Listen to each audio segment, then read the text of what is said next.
Na die Tweede Wêreldoorlog was van die offisiere aangekla vir misdade teen die mensdom.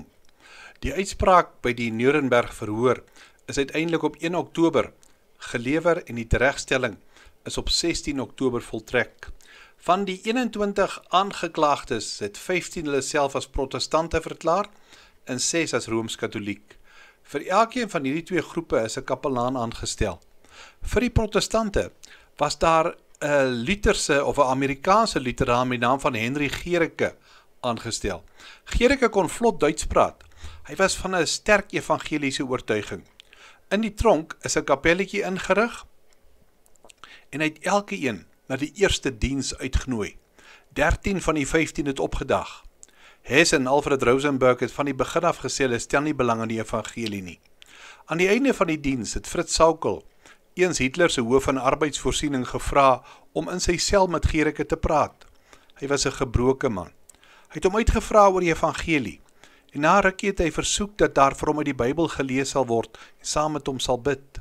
Weldra het Sauckel self op sy knieë gesak en gebid. Sy gebed afgesluit met die woorde: "O God, wees my 'n sondaar genadig." Die volgende dag het die kruisgevangene 'n eie Bybel gekry, sowel as Luther se katekismus. Spoedig was Gericke daarvan oortuig dat hierdie moordenaar van so baie gebroke en waarlik gered was.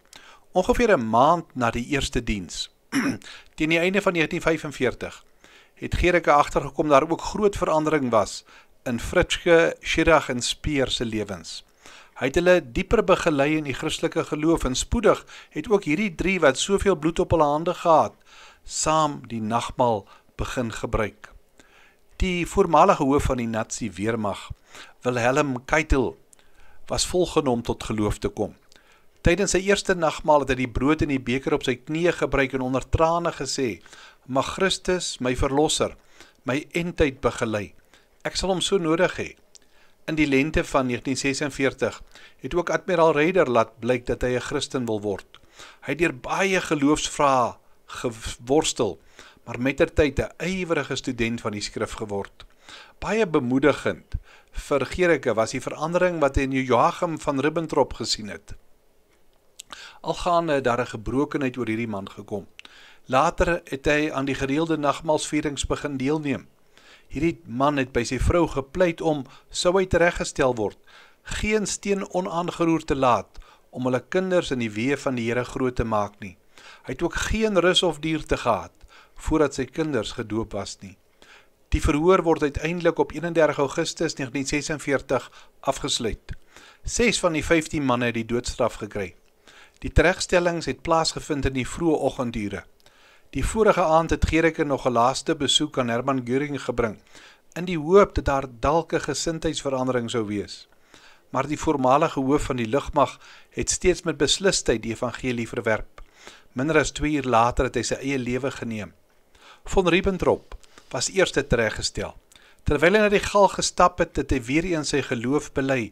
Sy laaste woorde was: "Ek plaas al my vertroue in die lam wat versoening vir my sonde gedoen het.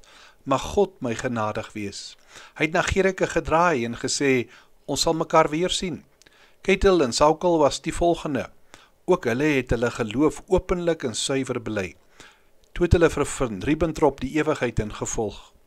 Gericke self het sy broers 15 jaar later gevolg. Hy het 'n hartaanval gekry. In die bekende tydskrif Christianity Today word hierdie artikel saamgevat oor wat hierdie gebeure inhou. En die vraag word gevra: glo jy nog dat die evangelie die krag van God is om mense te verander? En die vraag is: sal jy die evangelie met jou vyande deel? Kom ons bid saam.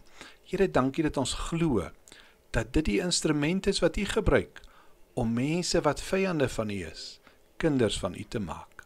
Amen.